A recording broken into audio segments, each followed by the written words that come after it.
BJD ରେ ଯୋଗ ଦେଇଛନ୍ତି ବିଜେଡିରୁ ବିଦା ହୋଇଥିବା ନେତାଙ୍କ ପୁଅ। ଆଜି ନବୀନ ନିବାସରେ ବିଜେଡିରେ ସାମିଲ ହୋଇଛନ୍ତି ବରିଷ୍ଠ ନେତା ବିଜୟ ମହାପାତ୍ରଙ୍କ ପୁଅ ଅରବିନ୍ଦ ମହାପାତ୍ର।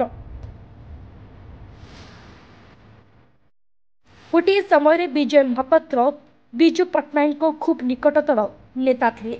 ହେଲେ 2000 ମସିହାରେ ଦଳ ଶେଷ ସମୟରେ ତାଙ୍କ ଟିକେଟ୍ କାଟିଥିଲା ଫଳରେ ବିଜେଡିକୁ अलविदा କହିଥିଲେ ବିଜୟ।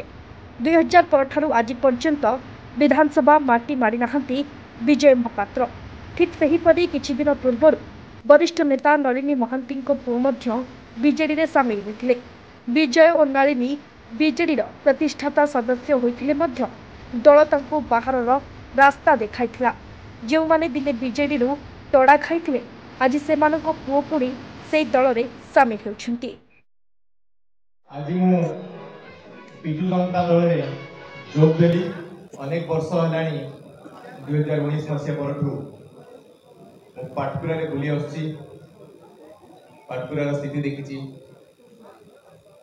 मत लगिला मत गोटे मंच दरकार जोटी जाइकी मु पाटकुरार विकास को 2 गुण 4 गुण परिवर्तन करी निष्पत्ति नवा आगुरी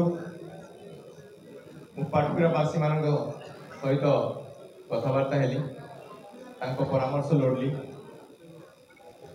परामर्श नेबा परे बापांकर आशीर्वाद नेली एवं ए निष्पत्ति नेली जे माननीय मुख्यमंत्री श्रीयुक्त नवीन पट्टनायक नेतृत्व में पाटकुरा को केमती आगुक नेबी केन्द्रापड़ा जिला को केमती आगुक नेबी एवं ओडिशार भविष्य को केमती आगुक नेबी निष्पत्ति मुनेली।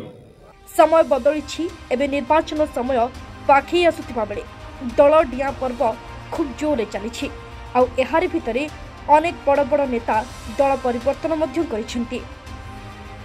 Bureau report Rise India 24 Odia.